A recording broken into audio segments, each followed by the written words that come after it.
बेटा बाप को एक अनाथ आश्रम छोड़ने आया था। साथ में बाप के सारे कपड़े और कुछ जरूरी सामान का बैग भी लाया था। बेटे ने अनाथ आश्रम के मैनेजर से सारी जरूरी बातें कर ली और बाप को वहीं पर छोड़कर जाने लगा।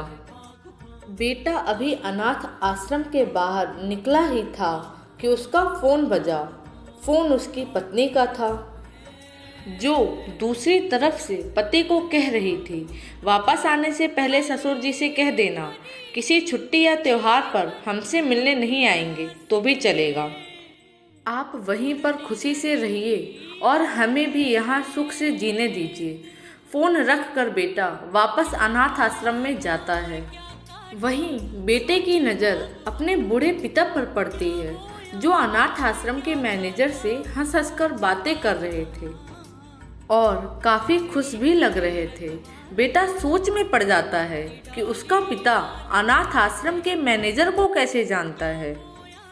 थोड़ी देर इंतज़ार करने के बाद जब उसका पिता मैनेजर से दूर जाता है, तब बेटा मैनेजर के पास पहुंच जाता है और उससे पूछता है कि आप मेरे पिताजी को कैसे और कब से जानते हैं। मैनेजर बेटे को बताता है कि मैं तुम्हारे पिता को कई सालों पहले तब से जानता हूँ जब वह अनाथ आश्रम में एक अनाथ बच्चे को गोद लेने आए थे। तो दोस्तों, कुछ समझ में आया?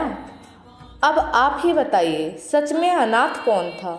वह बेटा जो अपने बाप द्वारा बिना उसे कुछ बताए किए गए इतने बड़े उपकार के बदले उनके आखिरी समय में इस तरह ठोकर मार रहा था, या वह पिता जिसने एक अनाथ बच्चे को निस्वार्थ भाव से इतना प्यार दिया जितना खुद के बच्चे को दिया जाता है।